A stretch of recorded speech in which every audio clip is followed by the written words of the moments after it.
My name is Mark Rivett and I'm the editor of the Journal of Family Therapy.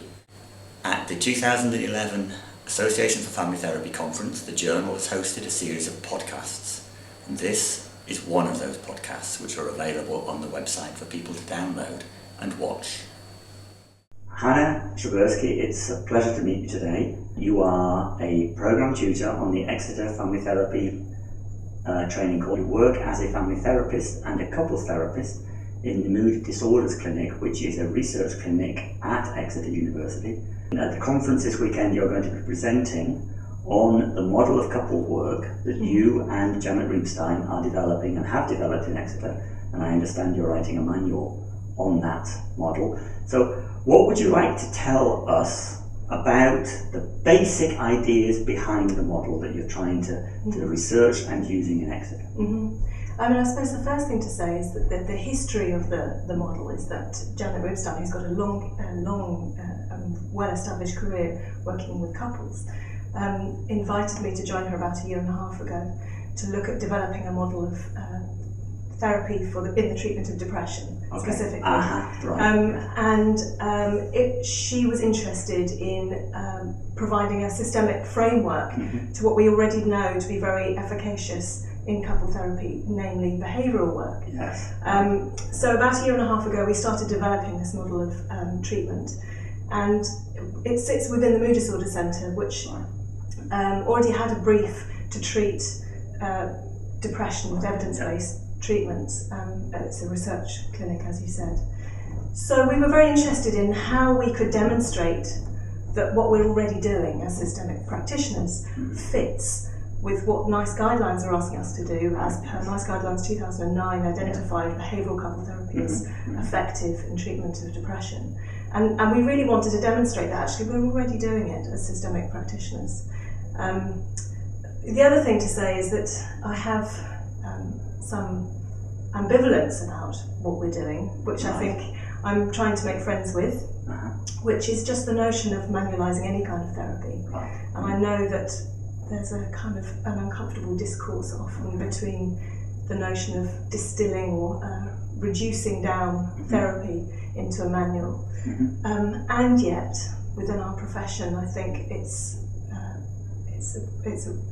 we've got to privilege and prioritise research, and this is the way to do it. So we've set about drawing on other models from couple therapy, such as Sue Johnson's work on emotionally focused therapy, behavioural couple therapy, so work around communication training, John Gottman's ideas, IBCT, which is integrated couple therapy, integrated behavioural couple therapy, which is the work of Jacobson and Christensen, who saw that behavioural couple therapy was very effective, but the effects tended to wear off after about a year. So they introduced the ideas of acceptance and tolerance. And so Jones and Ayson in 2000 then did a piece of work around systemic couple therapy. So we're drawing together all these various different strands of couple therapy that are already are out there in the world. And the expert reference group last year got together and talked about competencies, systemic competencies. So these have all been things that have kind of informed our models. What's uniquely systemic about the model of couple therapy that you are researching and developing in Exeter?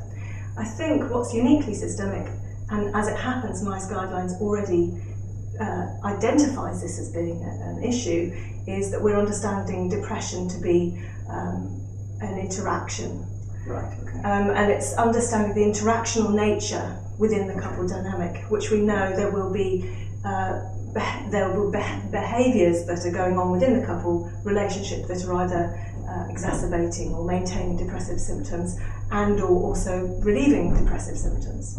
And as systemic practitioners, we know that to be the case, that we contextualise a mental health difficulty. I mean, there's another problem there in that as a family therapist, we aren't particularly interested in the notion of diagnosis. So working within a clinic that is specifically privileging diagnosis is a bit of a paradox, I think. But it's a requirement also for us to understand, and when we see a couple, we're contextualising their depression straight away, which I think often is the first time that's ever happened for them. So I'm going to summarise what I think I've understood, and you'll tell me if I've got it right or wrong. Yeah. But what your immediate approach is that the depression is within the relationships rather than within one person, and that's how you're trying to open up the discussion and the therapy. Yeah. Or is that too simplistic? I think it's back to both and, because I think one of the things that we would very much want to shy against is couples coming to see us and the non-identified patient feeling blamed for their partner's depression. So we're very keen not to do that. Right. But what we're trying to do is contextualise their depression. So we'll be saying that there are things that are probably very helpful that partner is doing to alleviate symptoms. But we are understanding the depression in the context of their relationship. Fantastic. Does that clarify? That very much clarifies. Thank you very much for being willing to take part in this podcast. Pleasure. I think you've explained your approach very well. Thank you very much. Great, thanks.